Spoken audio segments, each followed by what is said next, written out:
How we doing, friends? Welcome back as always to Continues to Tick. Here we are once again. Time continues to pass, friends, and I hope this channel continues to just paint that picture, give you an example, maybe give you a framework, right? As you see this channel continue to be here over time. Time doesn't stop, right? It continues to tick.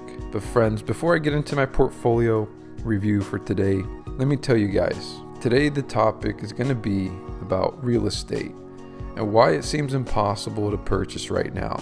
So use the timestamps down below. If you want to skip the portfolio, or if you want to jump to this topic, I don't want to waste your guys' time. So whichever piece you guys are most interested in, use that down below. But starting with the portfolio review, friends, we do this every 2 weeks. It was 2 weeks ago we hit the 80K mark and we're still here at $80,928.75. And it just continues, friends. The journey continues, and I'm sure it continues for you as well. It's a rather mundane, slow, watching grass grow process. But this is sometimes how you build wealth over time. When I was younger, I used to think I could just buy these growth stocks and, flip them. And there's people that do that, and they do a really good job at it. But I just didn't like how it made me feel, right? I like being present, grounded in my life.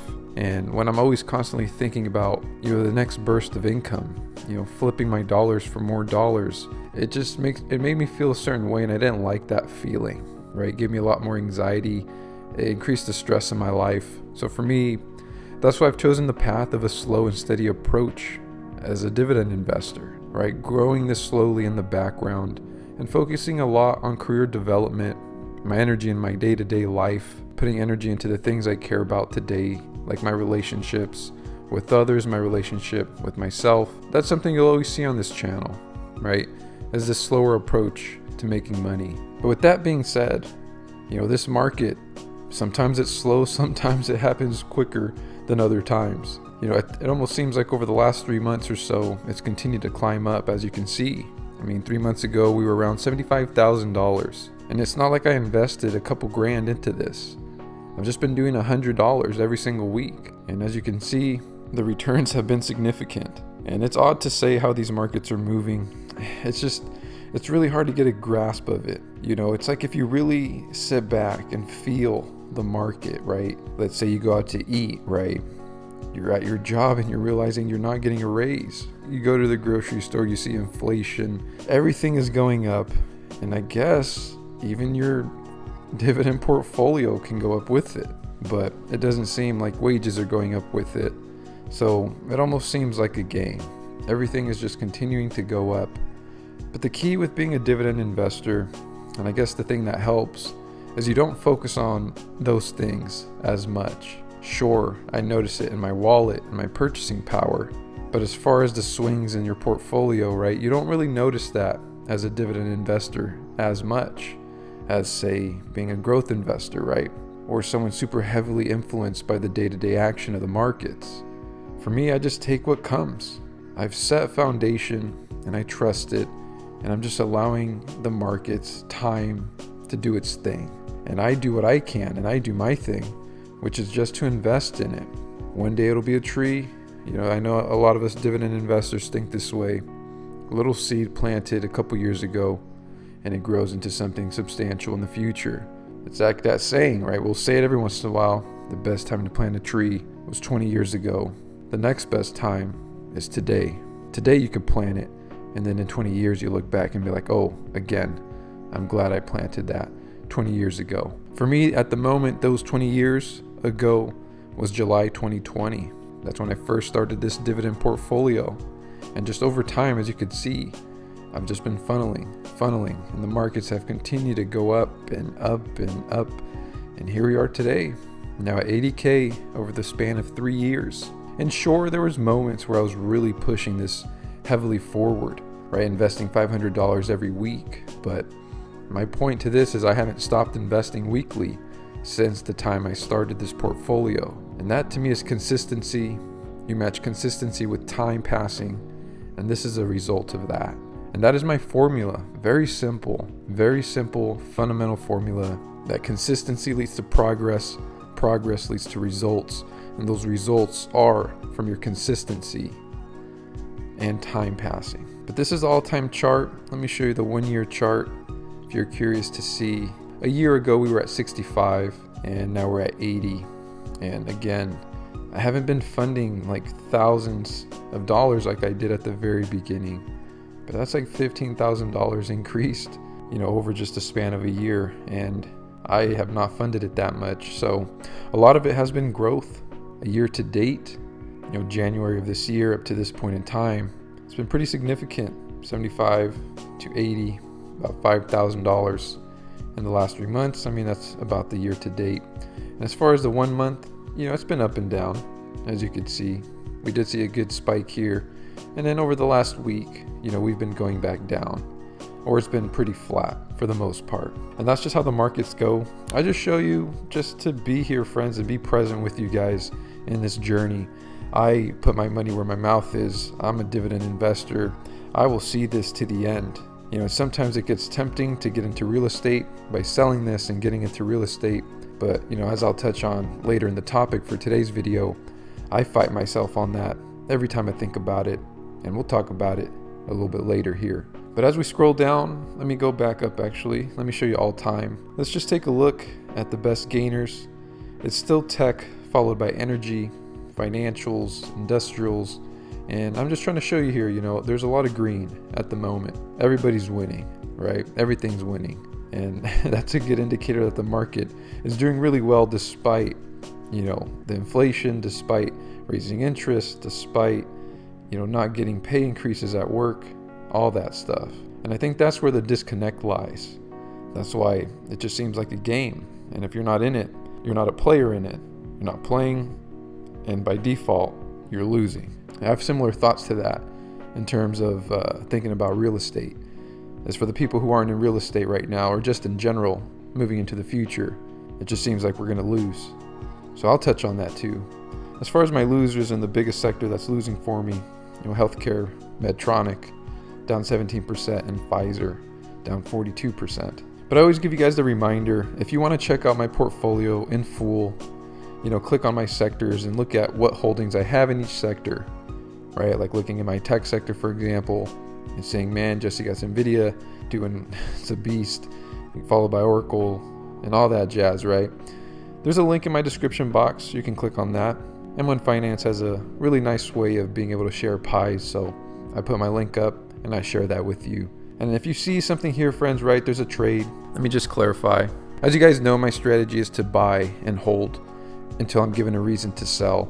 Very rarely, I don't even think at all, have I sold an entire position from my dividend portfolio since the day I started. What I do sell though are the stock spin-offs. Here's one by 3M, it's Solventum Core. I'm selling that. It's saying I'm buying McDonald's, but the way you have to add a new holding that's given to you, right, as a spin-off in M1 is you add it to your, sector, you throw it in there, over the weekend, and then you kind of adjust it to then sell it. It's just kind of how it goes. It's a weird kind of wonky process, but that's why it shows it like this. But in summary, I'm selling my Solventum Core. It's from 3M. I don't really care about it. I didn't invest in them from the beginning, so I just have no emotional tie, no tie to it at all. Boom. It's gonna get sold on Monday. And that's typically what I do with spin-offs. If you've been following me for a while, Jesse, what do you do with your spin-offs? I sell them. I just get rid of them. I have no attachment to them at all. I don't really care about spin-offs. If they were better than the actual company, then it would be sticking with it. So it's just my very basic viewpoint of it. Most of the time, spin-offs don't do very well, at least from my experience and just viewing my portfolio over time. So I could have gotten rid of it a couple days ago, but I just saw it now. I'm gonna get rid of it now. It's kind of how I do it. Let's take a look at the activity section here. But as you can see, my dividend payouts, as always, by Chubb. I got that Solventum Core. Let's see, a couple buys here from my dividend payouts and my fund, right? Depositing $100, depositing $100. And here are my dividends, just constantly here. Lockheed Martin Core, $5. MDU, CTBI, DLR, about $20. And, sifting through these pages, it goes on and on. One day the idea is to look back, when I stop working, just to smile and think of all these payments coming in, right? It's going to be fun. And then by that point in time, my portfolio should be, over $1 million for sure, but maybe approaching 2 million. So these payouts are going to be a lot more significant. So it'll be fun to see in the future. But enough of the portfolio, friends. Let's go ahead and jump into the topic for today's video. So stick around if you have some time. If not, I will see you guys on the next video, as always. But here we are, friends, in the topic for today's video. If you have some time, kick back. Let's talk about it. There's a YouTuber that I always watch for my news. So when I talk about my topics, I don't go into detail. I don't give you guys examples because I feel like there's a lot of YouTubers out there that do a really good job at just explaining it, giving you sources and all this stuff. One of them is Clear Value Tax. He's that one guy who just dresses in a shirt, wears a tie, has a blank background, and shows up with a piece of paper in his hand. Very simple, very authentic, feeling. And I gain a lot of information from him. So this is kind of a response to just some of the videos that I've been watching from him, right? Teaching me about how the markets are moving, and in combination with just everything I'm seeing personally, right? When I look at Zillow and just how I've been feeling out the markets, right? I get emails every day to see how real estate is going. And with Clear Value Tax and these other YouTubers that I also watch, right? I'm getting all this information. But really, the only information you need is the one that you feel, right? When it comes to money, right? Going to stores and noticing that everything's more expensive, going to eat out, right? Everything's more expensive. Living in California and just knowing that they just raised the fast food minimum wage to $20, right? It's like all these things combined. And you just feel it. You feel the pressure, right? Having a neighbor who puts their house for sale and you going to see how much it costs, right? And you're a renter and they're selling it and wondering, who can be a buyer right now. And I want to talk about that. So let's get to it, friends. Real estate seems impossible to purchase right now. Do you agree? Do you not agree? Let me know your thoughts. I kind of would understand either way, but just let me know. I've heard all types of things. So the first thing I want to talk about is renting is currently cheaper. Jesse, are you serious? Renting is currently cheaper? It is. Like I said, let me talk about my neighbor, right? I'm currently renting a spot in California, about an hour away from San Francisco, for $2,800. It's a pretty nice house. I actually got it when I figured it would be a good deal to get it as a renter. We were looking for a while, like 2 months, and this was actually the best deal we got. And at the time, we're like, man, this is a lot of money. Because we were moving from a $2,300 place to now a $2,800 place. For reference, I make currently, working for the prison, about $130K. My partner makes another about 100 and something K with their personal business, right? Selling crystals and fine minerals. Really cool, but a little off the topic.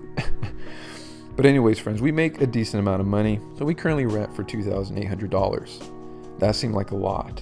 Our deposit was 2 times that, $5,600. So it was a lot of money up front. So recently, one of my neighbors started to sell their house. And I was like, well, let me just see how much it costs. Because in this general area, houses are pretty expensive. It's like not too far from San Francisco. People commute, but just this general Bay Area can be expensive. Not as expensive as like San Jose, for example, where just an apartment to rent or a room to rent sometimes with a bathroom would be the amount that I pay now. My neighbor's house went up for sale and I went to go see how much it would cost. And it was $545,000, right? I looked into it, kind of did the math, played with the numbers, and I found out that it would actually be cheaper to rent than to buy their house. And that's considering you're putting a 20% down payment. The mortgage on that house, with everything else with it, not even including like the fees to maintain the house, right? The expenses of repairs, and it would be cheaper for me to be their neighbor renting this house than it would be for me to put over $100,000 as a down payment and then still have a mortgage on top of it every single month. My mortgage would still be more than it would be to rent this house. And people have their arguments, right? Some people say, well, Jesse, when you rent, you're not getting anything in return. And, that's a valid point, right? I'm just here temporarily. It's not my equity. But at the same time, by my numbers on my street, Looking at my neighbor's house, it's cheaper for me to rent than it would be to buy that house. Because to buy it, I'd have to put over $100,000 into it, which I would lose now, right? Lose the ability to then invest that money, play the market with it. Sure, it's real estate. It'll give me a return, but it's just something to think about, right? And on top of that, my mortgage every single month would be about $800 more to own that house than for me to currently rent this house. And it's the same exact house, except I'm renting it and someone today in 2024 is buying that house. That to me is insane. That to me tells me something is kind of wrong. That also tells me that it's just not a good time to buy. If I'm living in the same exact house that someone would buy, you would need a lot more than a 20% down payment to match the amount that I'm currently paying monthly on rent that they would need to pay monthly on a mortgage. And that to me is insane. So that's just some food for thought. So moving on to the second one, friends, I put playing the game, and the game is in quotes. The game is what I refer to oftentimes, you'll hear me say, especially when it comes to a dividend investor, right? The game on this side of things is being in the stock market. Like I was saying earlier in the video, over the last year, I didn't invest anymore, but I made about $15,000 overall with dividends and with, just the amount gained from the market itself. And I was only investing the same amount each week. Like that didn't change. The market is what continued to go up. And guess what? I wouldn't make that amount. I wouldn't gain that amount if I wasn't invested. So by the game, what I mean is being an investor in the stock market. You're playing the game. And the way to lose is when you're not in the market, right? You're not playing the game. I've understood this in the stock market, right? If you zoom out on the Dow Jones over 20 years, you can see it just continues to go up. Every once in a while it dips and falls a little bit, but it always recovers, right? The same could be said for real estate, but it just especially feels that way right now. But the hard part about the game when it comes to thinking about real estate is that it's just even hard to get in the game. I was just saying that for me, it makes most sense to be a renter than to buy the same house on my street and try to own it and by quite a bit of money. So when it comes to playing the game of real estate, it just seems like for the moment now and going into the future, if you're not buying real estate, you don't own a piece of real estate, it's almost being incentivized to be a renter, right? So it's making it harder to get in the game to begin with. And then because of these crazy amounts that people are asking for homes and people are buying them and people are selling them and buying them, and there's limited inventory of homes to even buy, it just seems like the game is very difficult on the side of real estate at the moment. And for me, it was just a really big eye-opener, to see that example of my neighbor's house and the house I'm currently renting. And then I also, for example, look on Zillow, and everything has continued to stay up in price. There's certain pockets like Sacramento that I live close by that have just been booming. And these same areas that are continuing to not lower prices, right, for homes, the homes that they do build and eventually sell are like condos, and they're not even single family homes.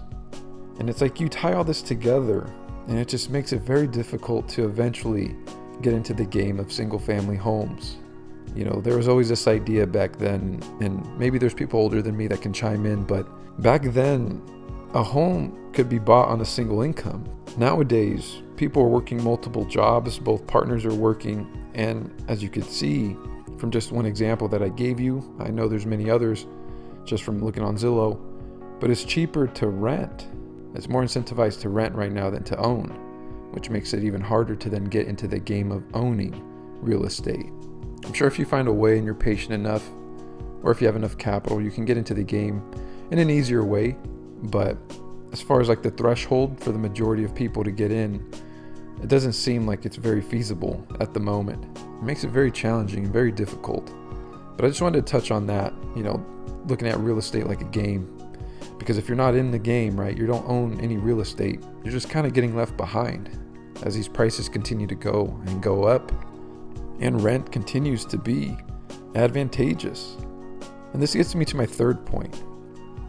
So number 3, a generation of renters. Maybe if you guys watch other financial videos, you guys have been seeing or hearing this term, right? A generation of renters. For me, I'm 28 years old. Renting has been the only thing that I've known. I could sell my dividend portfolio and use it as a down payment for a home. But like I said, there's a chance it may not be too much cheaper than the amount that I'm renting. For like a good home, maybe I can get one in a less desirable neighborhood. Often at the moment, less desirable neighborhoods are becoming even less desirable, because of a lot of crime, especially here in California.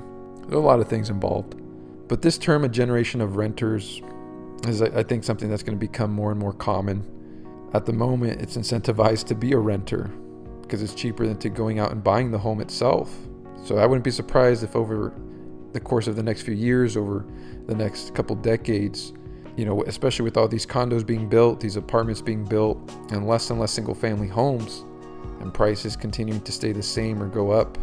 I mean, they're already talking about lowering interest rates, which again is going to make the housing market go even higher. It's just not looking very good at the moment. So I think a generation of renters is something that feasibly can happen. It's a little concerning, the generation of renters. For me, I don't plan to have kids, my partner and I, but for the people that are having kids, it brings up the question, what is the future going to look like? It's really hard to know, but to be a generation of renters versus homeowners, it'd be quite sad. Then this gets me into my point number 4. So this isn't a prediction. These are just all random thoughts. Maybe some of these stick to you or land with you. It just seems kind of dark, thinking about real estate, thinking about the housing markets. Everything seems kind of dark at the moment. So over the next few years, I would not be surprised if renting continues to be the number one option for most people. Owning a home continues to be further and further away from feasibility. And as long as the interest rate is planned to continue to cut here this year, going into the presidential election, I think the housing market is not only going to stay the same, but I think it's actually going to increase. Inventory is still very low for single family homes. They're building more condos, they're building more apartments. Those are the things they're building.